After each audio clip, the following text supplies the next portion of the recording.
El juicio oral aparece como el gran desafío. Decíamos que tenemos en nuestras provincias, hace muchos años, en la provincia de Corrientes, en la provincia de Chaco, tenemos juicio oral en todas las provincias desde hace muchos años, pero las reglas cambian. Y estos juicios orales de los que estamos hablando, los juicios orales acusatorios, tienen particularidades. Entonces, es muy importante entender y conocer la lógica de estas particularidades que tiene el juicio oral, este momento que es el momento central del proceso. Aquí aparecen en algunos sistemas en los que ya tenemos juicios por jurados, como por ejemplo el caso de Chaco, en la provincia de Neuquén, de la provincia de Buenos Aires, de la provincia de Mendoza, de la provincia de Río Negro, de cada vez tenemos más provincias, afortunadamente, con juicios por jurados populares. Este es el juicio por jurados de Córdoba, es el único que se mantiene con un modelo distinto. Pero los juicios por jurados de populares se incorporan otras audiencias, se incorpora una audiencia muy importante, que es la audiencia de Guadir, que es la audiencia de selección de jurados, que es un momento muy importante donde se elige finalmente al jurado que va a integrar el tribunal. Una vez que se le recibe juramento, que el juez le recibe juramento al jurado, allí le va a impartir las instrucciones, ¿sí? Las instrucciones iniciales al jurado. Estas instrucciones que también encierran un enorme desafío para los jueces, porque hay que explicar al ciudadano de qué se trata un juicio, cuál es su rol, quién es el juez, qué hace el juez. Ustedes son los jueces de los hechos, yo soy el juez del derecho, yo voy a conducir la audiencia, ustedes son los que van a decidir. Entonces, hablarle en forma clara. El fiscal representa el interés de la sociedad y también los de la víctima en este juicio. Si es que no hubiera querellante, si hubiera querellante, el querellante representa el interés de la víctima. El imputado, al imputado le ampara la presunción de inocencia, es decir, que el Estado, el fiscal y el querellante, si lo hubiera, son los que deben probar en este juicio. Estas explicaciones sencillas que encierran una construcción de ciudadanía. Y en los juicios por jurado uno ve como las caritas del jurado va cambiando, ¿eh? Primero de temor, después de empoderamiento, y en general las experiencias de juicios por jurado en nuestro país son maravillosas. Eh, Luego de impartir esas instrucciones, va a empezar el juicio, que va a transcurrir sobre estos ejes, los ejes del debido proceso. Es el fiscal quien va a tener la responsabilidad probatoria por el 120 de la Constitución, y ante él al imputado que le ampara la presunción de inocencia, que va a concurrir al proceso con su defensor, y ambos, en la interacción de ambos en el curso del juicio y exclusivamente allí, producirán la prueba. Entonces aquí aparecen destrezas y habilidades específicas. Aparece primero una destreza y habilidad que vamos a tener que construir, porque es un momento que hoy día en los juicios tradicionales no existe, porque los juicios tradicionales empiezan con la lectura de la acusación, lecturas que a veces se hacían extensas, un famoso juicio de lesa humanidad en el Chaco que se pasaron semanas leyendo la acusación, imagínense algo más aburrido que estar escuchando lecturas y lecturas. Entonces, que no sirven, es una pérdida de tiempo. Entonces, ¿qué se hace en los sistemas acusatorios? Las partes presentan su caso en el primer momento, presentan el caso, y para hacerlo van a utilizar destrezas y habilidades que están de litigación en juicio oral, que llamamos o integran un segmento de esas destrezas, que son las destrezas para utilizar la información. ¿Qué información van a usar al presentar el caso? La información que colectaron que se colectó durante la investigación, que sirvió para fundar la acusación y que es la que va a trabajarse o discutirse en el juicio. Esta presentación del caso se va a dar al inicio del juicio y las partes van a usar estas destrezas y habilidades para utilizar la información. El fiscal va a presentar su caso en forma clara. Por eso pensar en el jurado es un gran ordenador. Porque si uno piensa ya en el juicio por jurado, entonces tengo que explicar en forma clara, en forma concreta, tengo que explicar de manera tal que se entienda mi teoría del caso, que se mire, que el tribunal mire especialmente las pruebas que yo voy a usar y lo que yo prometo probar, todas estas cuestiones que deben trabajarse en la presentación del caso. Pero además un enorme valor, porque no solo el fiscal va a presentar su caso, el querellante si lo hubiere también lo hará, y también la defensa va a presentar su caso. ¿Por qué? Porque entonces le van a dar al tribunal, al juzgador, al juez técnico o al jurado, cada una de las partes en el primer momento ya su punto de vista. Y luego va a transcurrir el juicio, van a transcurrir otro conjunto de destrezas y habilidades para producir información, y esta presentación del caso se tiene que dar en forma de espejo con el otro gran momento que es el alegato de clausura, que es el otro momento en el que las partes van a utilizar destreza para utilizar la información, pero ya exclusivamente van a poder usar en el alegato de clausura la información que se produjo en el juicio oral. No pueden incorporar ningún tipo de información que no se hubiera producido en el juicio oral. Y ese sí será un momento argumentativo. Pero en el medio de estos dos momentos, la presentación del caso y el alegato de clausura, se va a dar el nudo del juicio, ¿sí? El momento en el que las partes van a producir la información. Y aquí aparecen destrezas y habilidades que tenemos que manejarlas para poder entender la lógica de este nuevo sistema acusatorio. El examen ya terminan y desaparecen, se destierran las llamadas incorporaciones por lectura, ¿sí? Yo no voy a poder incorporar por lectura el acta de secuestro de Fojas 4, ni la escritura pública que luce a Fojas tal y tal, porque encima la palabra que más se escucha en los juicios reales hoy día es la palabra Fojas. Y usamos además un castellano antiguo, no sé por qué. Ese es un tema que siempre y como las prácticas, ¿no es cierto?, se quedan enquistadas. Y todos vemos la resolución a Fojas tal. Hace muy poco cambiamos nosotros el juzgado y ahora ya nuestras resoluciones, bueno, escritas, todavía las que deben ser así, ¿no es cierto? Página tal ponemos. Por lo menos nos vamos preparando. Y yo en la sentencia también digo así, cuando le explico a la parte digo según el informe que está agregado en la página tal, cuando debo trabajar alguna información para dar a las partes. Pero esto nos hace que todo sea mucho más real en el sistema, en los juicios acusatorios. Entonces, no vamos a incorporar por lectura el protocolo de autopsia, vamos a traer al médico, ¿sí? No vamos a incorporar por lectura el acta de secuestro, vamos a traer al policía del secuestro. Entonces, esto hace que las partes, que los litigantes tengan que trabajar destrezas y habilidades para producir información. Estas destrezas son un conjunto, vamos a verlas de formas así muy lineales, por eso yo les voy a sugerir alguna bibliografía actualizada. Hay textos de litigación en juicio oral, por ejemplo el manual de Mauricio Duche y Andrés Weitelman, que está disponible en internet, les voy a acercar el link, en relación a la litigación en audiencias preliminares, un manual de Leticia Lorenzo, que también está disponible en internet.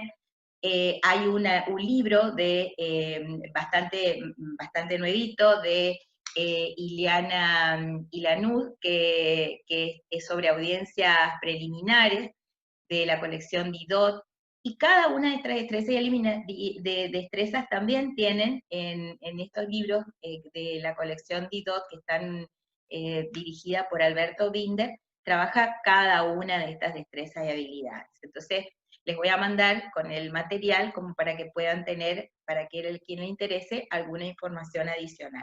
Porque ahora vamos a ver en forma muy lineal, ¿cierto? El examen directo es el que va a realizar el litigante a sus propios testigos.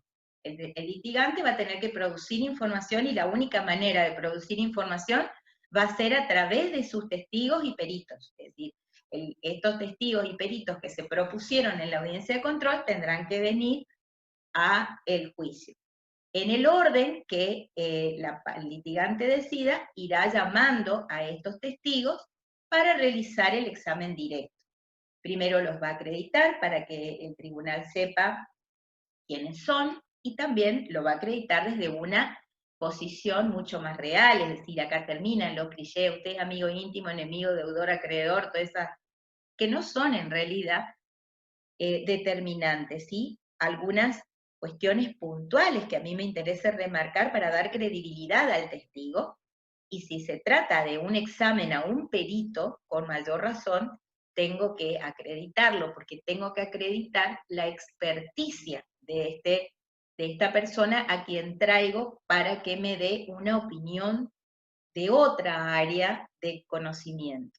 Entonces, luego de acreditar a el testigo o al perito, el litigante va a conducir el examen directo a través de preguntas que deberán ser abiertas, de preguntas que deberán dejar que el testigo aporte la información de la manera más natural posible, podrá eventualmente utilizar otro tipo de preguntas, podrá cerrar las preguntas para aclarar algún punto, sin entrar a la pregunta sugestiva, podrá usar preguntas de transición, por ejemplo, es muy importante que el litigante conozca a sus testigos, porque si traemos a una señora que es muy verborrágica y que le gusta hablar mucho, entonces vamos a tener que en algún punto decirle, señora, es muy interesante lo que nos está contando, pero vamos a volver al momento en que usted nos dijo, ¿para qué? Para evitar que mi testigo se me vaya por las ramas, porque en litigación decimos que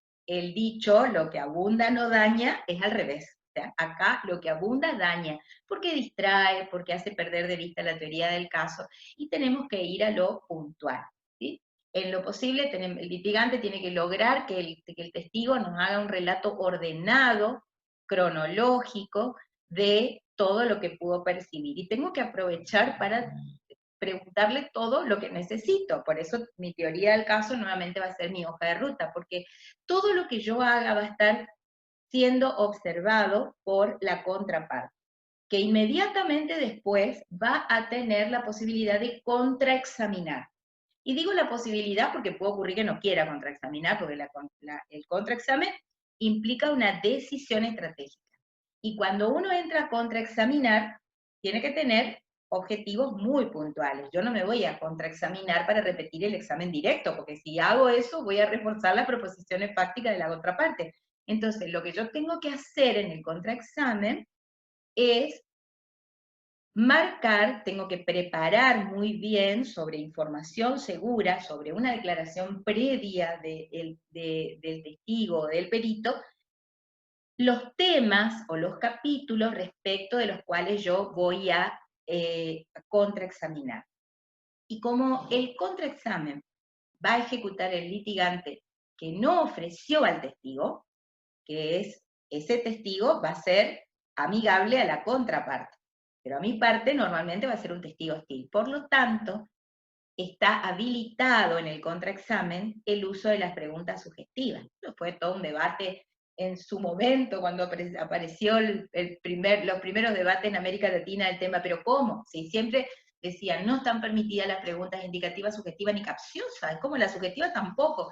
Sin embargo, la sugestiva es la pregunta, está habilitada para el contraexamen, porque es la pregunta que mejor va a servir a los objetivos estratégicos y aparte a veces la única que nos va a permitir producir la información. ¿Qué hace el litigante en la pregunta subjetiva? Es él el que incorpora la información. Usted dijo que ese día estaba en tal lugar. Estaba en tal lugar con fulano. Fulano es su amigo. Entonces vamos a ir trabajando preguntas subjetivas y de un solo punto para trabajar los objetivos estratégicos que se proponga el litigante en el contraexamen con la finalidad de desacreditar al testigo o de desacreditar su testimonio. Entre el contraexamen directo y entre el examen directo y el contraexamen, las partes se van a ir controlando mutuamente a través de las objeciones. Entonces, estas objeciones, al igual que el contraexamen, encierran y hacen operativo, bajan a la realidad el principio de la contradicción. Ese principio que parece esotérico se hace real en el contraexamen y en la objeción, donde las partes se controlan. validan o contrarrestan la información, en el caso del contraexamen, y objetan, controlan la calidad de la información a través de las objeciones. Entonces las objeciones son de las destrezas y habilidades más finitas, porque en fracción de segundos el litigante que advierte que la otra parte está haciendo una pregunta incorrecta, por ejemplo, que un litigante en un examen directo está haciendo una pregunta sugestiva, en el momento que escucha y antes que el testigo responda, tiene que decir objeción, de forma clara, interrumpiendo, ¿para qué? Para que el testigo no conteste, y es que el juez resuelva. Pero no puedo decir solamente objeción, tengo que fundar, no una fundamentación de traer un texto y una argumentación. Tengo que decir, objeción, señor juez, pregunta sugestiva. Esa es la objeción. Y entonces, la contraparte, que a lo mejor se dio cuenta después de hacer la pregunta que metió la pata, dice, sí, señor juez, está bien, reformulo. O dice, por ejemplo, objeción impertinente. Señor juez, puede también, quien es objetado, responder y decir, señor juez, esta pregunta no es impertinente, hace la teoría del caso en mi parte. Y por lo tanto, solicito que le permita al testigo que responda. Normalmente cuando esto se da, si no es algo muy evidente, el juez va a permitir, pero va a controlar que no se vaya por las ramas, ¿sí? Hay sí algunas objeciones que no van a poder remontarse cuando se trata de información prohibida. Por ejemplo, se pretende introducir una información vinculada a una evidencia que fue excluida por alguna decisión anterior en el proceso. Eso no podrá tratarse y eso naturalmente no puede preguntarse en el juicio. La prueba material también se va a incorporar a través de los testigos o de los peritos, según lo que las partes elijan, ¿sí? Entonces decíamos, ya no vamos a incorporar por lectura el acta de secuestro de Fojas 4, ¿sí? Vamos a pedirle al investigador que hizo el procedimiento, cuando nos está contando, en su examen directo, nos está relatando, nos dice, sí, se secuestró un arma, se secuestró la ropa que tenía. Entonces vamos a suponer que quiera el fiscal introducir el arma. ¿Bien? Entonces dejará que el testigo cuente todo el procedimiento que hizo y después va a ir a través de, va a ir buscando, tomando partes de su declaración como para ir focalizando los temas y para trabajar otra destreza y habilidad que es la de introducción de la prueba material. Entonces le dirá, oficial, usted nos dijo que secuestró un arma en la escena del crimen. Sí, efectivamente. ¿Usted recuerda las características del arma? ¿Nos puede describir? Y entonces el testigo nos va a describir. Sí, era un arma, calibre tal, describe. Si yo le muestro esa arma, ¿usted la podría reconocer? Sí, efectivamente. Entonces, el litigante que ya tiene preparada su mesa de evidencia, en este caso el fiscal, irá a su mesa de evidencia, tomará el arma y la va a exhibir. Primero va a mostrarle, como muestra de buena fe, a la contraparte, le solicita al juez acercarse al testigo, se acerca y le muestra, ¿sí? ¿Puede observarla? Sí, esta es efectivamente el arma. ¿Y por qué dice usted que es el arma? Y sí, mire, efectivamente esta arma responde a las características que yo le dije, pero además acá usted observará esta bolsa, es la bolsa que utilizamos para resguardar y para asegurar la cadena de custodia. Este rótulo que está acá es el rótulo que seguimos y acá vio está mi firma. Entonces esto mejora la calidad, y todos ven el arma. Entonces, solicito se incorpore como prueba número 1 de la Fiscalía, queda incorporada, queda. El tribunal se queda con esa prueba, que va a llevar cuando vaya a deliberar. También las partes podrán usar, y así va a trabajar con un objeto, con un documento. Los objetos se muestran, como en este caso, los documentos se leen en la parte pertinente, los audios se escuchan, los videos se muestran. Esto hace que el juicio adquiera una dimensión real y que no aparezca la mayor parte incorporado por lectura y que nadie vio ni se enteró. Y además las partes pueden usar también declaraciones previas. De hecho, el primer uso que las partes le van a dar a las declaraciones previas va a ser para preparar su caso, para armar la teoría del caso y para preparar el examen directo y el contraexamen de los testigos, ¿sí? Pero eventualmente puede ocurrir que mi testigo se olvide de algo. Entonces, estamos acostumbrados por ahí, bueno, que se lea la parte de la... Ahora, hay un mecanismo que permite que esto se haga también de una manera más transparente. Entonces, si yo estoy examinando a mi testigo, y mi testigo se olvida de algo que es central, ¿eh? Había alguien más, y yo quiero que se acuerde que estaba fulano ahí también. Ay, no, no me acuerdo, la verdad que no me acuerdo. Vuelvo a preguntarle, me voy a otro tema, vuelvo, y usted, pero en ese momento, ¿usted no recuerda si había? No, y para mí es fundamental para darle credibilidad a la declaración. Entonces, y él antes dijo eso, yo tengo la declaración previa. Entonces, digo, señor, ¿usted se acuerda que prestó antes una declaración? ¿Usted la prestó en algún momento otra declaración? Sí, efectivamente, ese mismo día yo declaré ante el fiscal, y sí, esa declaración está, y usted la leyó, sí, por supuesto, y dijo la verdad, dije toda la verdad, y aparte me acordaba bien porque estaba el día del hecho. Bueno, si yo le muestro, usted podrá reconocer esa declaración, sí, por supuesto, yo firmé. Entonces, vamos a mostrarle, vamos a pedir autorización al juez para acercarnos al testigo, vamos a mostrarle a la contraparte primero, y le vamos a dar su declaración. Primero le vamos a pasar para que la mire. Mire, fíjese, mire a ver si esta es su declaración. Sí, efectivamente. Porque acá está mi firma. Bien. ¿Puede, por favor, leer para usted, en voz baja, esta parte que le marco? Y entonces el testigo mira. Ah, cierto, usted me preguntó si estaba con alguien, claro, conmigo estaba, al lado mío estaba mi vecino. Él también estaba mirando lo que pasó. Y usted se acuerda el nombre de su... Ay, sí, pues sí, mi vecino de toda la vida, mi vecino se llama fulanito. Entonces obtuve la información. Y sigo el interrogatorio de la manera más natural, porque usar esto implica también un riesgo de credibilidad, porque tengo que... no quiero que mi testigo pase como olvidadizo. Pero también puede ser usada la declaración previa para marcar contradicción. Justo el testigo que antes dijo blanco y a mí me convenía que diga blanco, ahora acá dice negro en la audiencia. Entonces yo, que estoy atento al examen directo, anoto, dijo negro, anoto, negro, negro. A mí me conviene blanco, voy mirando la declaración previa, miro, efectivamente antes dijo blanco, ya subrayo la parte. Encontré una perlita acá, me quedo callado, hasta que me toque el turno. Entonces, señor, usted cuando le estaba preguntando al fiscal, usted dijo que el auto era blanco, era negro. ¿Sí? ¿Usted está seguro que el auto era negro? Sí, por supuesto. ¿Usted recuerda que prestó antes una declaración ante el fiscal? Le dijo que conteste, ¿no es cierto? Ante el fiscal, sí. Y ahí usted dijo toda la verdad.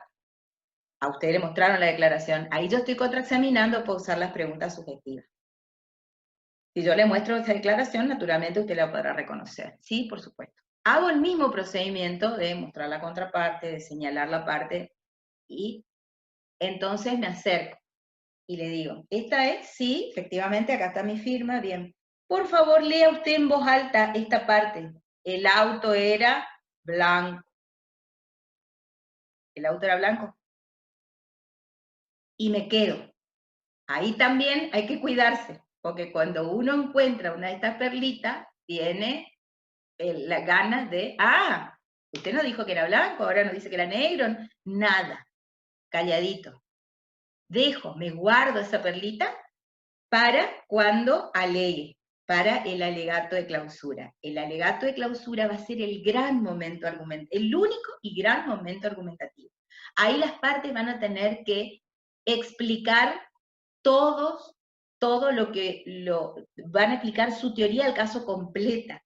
Estos son los hechos y se probaron por tales pruebas. Va a haber un enlace entre los hechos y de las pruebas que en forma argumentativa va a ir realizando el litigante, como si fuera armando las piezas de un rompecabezas ante el tribunal. Nuevamente, pensar en el juicio por jurado es un gran ordenador, porque cuando hay que alegar para un jurado, hay que tener mucho más cuidado y ser mucho más claro en este alegato de clausura. Pero además aparece otra destreza y habilidad, que es la de elaborar las partes, las propuestas de veredicto, lo que son las llamadas instrucciones finales que el juez le va a dar al jurado una vez que terminaron los alegatos, antes de que el jurado pase a deliberar. Esas instrucciones finales son muy importantes, porque son las propuestas de veredicto, es decir, son las posibilidades que tiene el jurado para dar su veredicto. Esas instrucciones encierran la traducción del conocimiento técnico al lenguaje del ciudadano, ¿sí? No le vamos a decir, tiene que, acá el homicidio, la muerte, y que haya habido dolo, que esto fue intencional o que pudo haber. Entonces, si voy a explicarle una legítima defensa, no voy a decir que obró en legítima defensa, que existió la pelea, porque vamos a trabajar en función de los hechos que se ven en el juicio, que fulanito, la víctima, agredió, que menganito, el imputado, no lo provocó, y entonces le vamos a ir explicando en términos sencillos los requisitos de la legítima defensa, ¿sí? Y después le daremos una intermedia probablemente, ¿sí? Si ustedes consideran que fulanito empezó la pelea, que menganito no lo provocó y que se defendió, pero usó, el elemento que usó fue más allá de lo necesario, entonces van a usar este veredicto, que es el de exceso en la legítima defensa.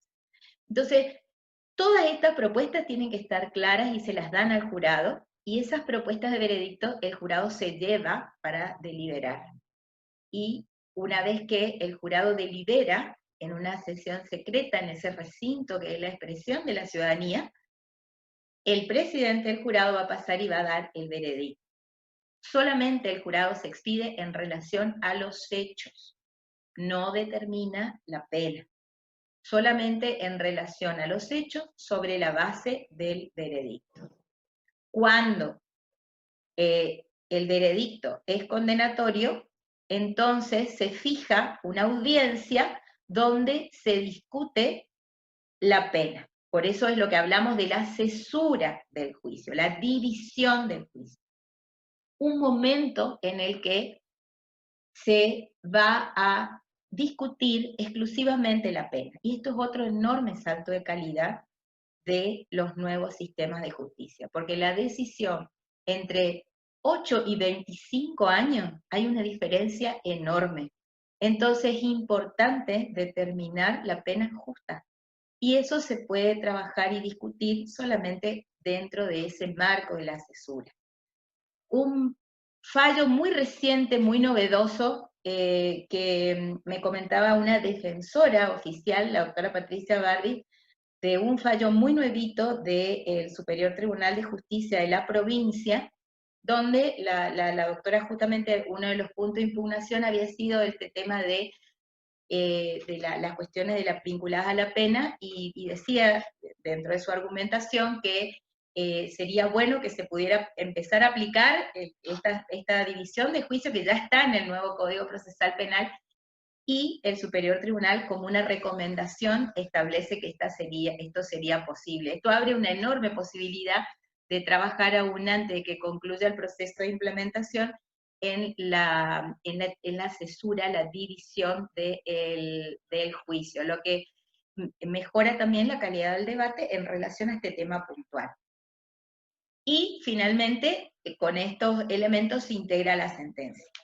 En los casos de tribunal técnico, cuando termina el juicio, directamente el tribunal pasa a deliberar, como en los juicios actuales pasa a deliberar para dictar la sentencia. Pero parece un salto de calidad, algo que en realidad muchos tribunales ya usamos desde la práctica, ¿no? De entrar y la obligación es de leer la parte resolutiva. Los fundamentos completos normalmente se escriben, porque esos se escriben después. Pero una vez que dan estos fundamentos, uno de los miembros del tribunal tiene que explicar. Tiene que explicar por qué decidió de esa manera, por qué condenó, por qué. Esto también hace a la calidad y a la transparencia del sistema de justicia, para que la gente entienda, en palabras sencillas, cuáles son las razones que el tribunal tuvo en cuenta para dictar la sentencia. Y es bueno que se diga como práctica, que se instale como práctica, explicarla en ese momento. No después cuando se lee la sentencia, una audiencia a la que nadie viene. Esa audiencia ya se entregan normalmente los fundamentos escritos, porque a partir de ahí corre el término para interponer el recurso de casación. Entonces normalmente en una audiencia, al finalizar un debate, el tribunal pasa a deliberar, lee la parte resolutiva, fija la audiencia en la que o la fecha en la que se van a dar a conocer los fundamentos de la sentencia, y le explica al imputado dentro estos argumentos que fueron los que sirvieron para fundar su decisión. Y dentro de esa explicación también le dice: los jueces no podemos equivocar, por eso, señor, usted tiene un derecho, que es el derecho al recurso, y ese derecho podrá ser ejercido a través de su abogado defensor, luego de 10 días de que se den a conocer los fundamentos completos de la sentencia, por ejemplo. ¿Sí? Depende de los plazos. Bueno, el plazo de 10 días todavía es del modelo vigente, que es lo que le solemos decir ahora, ya instaurando un poquito como práctica alguna de estas reglas. Estas son destrezas y habilidades de litigación que ya las estamos trabajando desde los cursos de grado en la universidad, también trabajando en posgrados desde hace más de una década, y que mejoran la calidad del litigio. Ciertamente han mejorado la calidad del litigio, y qué gusto da cuando vemos en juicios abogados que ya saben litigar. En general los chicos de la facultad salen muy entusiasmados con estas nuevas técnicas de litigación, tan entusiasmados que en las 4 provincias del NEA hoy existen clubes de litigación. El de Corrientes fue el primero, le siguió el de Chaco, luego Formosa y ahora Misiones. Y estos chicos que llevan adelante la bandera del sistema acusatorio nos muestran en los juicios que realizan en distintos ámbitos, a veces en la facultad, a veces en colegio de abogados, colegio de magistrados, en distintos ámbitos, nos muestran cómo deberían ser los juicios en los nuevos sistemas de justicia. El nuevo sistema de justicia la implementación enfrenta enormes desafíos, y fundamentalmente todos vamos a vivir en mayor o menor medida el duelo de las prácticas. Estas prácticas que son ya parte de nuestra cultura, sobre todo de los operadores que ya estamos trabajando, aún muchos jóvenes que estudiaron ya estas técnicas en la facultad, pero que ya están trabajando con prácticas distintas, vamos a tener que desaprender lo aprendido, vamos a tener que dejar atrás esta cultura y poder instalar una nueva. Y en esa nueva cultura, la audiencia se instala en el corazón del sistema. Y en esa audiencia los principios de oralidad, de contradicción y de publicidad, que son los principios que están en la esencia del sistema acusatorio. Todos vamos a tener que aprender. Esto implica implementar una reforma en forma adecuada implica enormes desafíos de capacitación. El éxito va a depender de la capacidad que tengamos los operadores para comprender no solo el sentido de las normas, sino de las prácticas, para poder desplazar el universo de prácticas inquisitivas y construir las prácticas acusatorias sobre cuyas bases se van a sentar y se van a terminar de definir los sistemas de justicia que van a llevar adelante a las futuras generaciones. Enormes desafíos. Estas son destrezas y habilidades que se aprenden y que mejoran por la práctica, de manera que el desafío está en marcha y todos tenemos que prepararnos para trabajar en estos nuevos escenarios para rescatar el valor de la audiencia oral y pública como escenario natural de los procesos acusatorios. Muchas gracias, nuevamente mil disculpas por las dificultades de conectividad de nuestra clase. Espero que este video pueda llegar a ustedes, les sea de utilidad, junto con el material y la bibliografía que voy a pasar. Fue un gusto, cuídense mucho, hasta la próxima.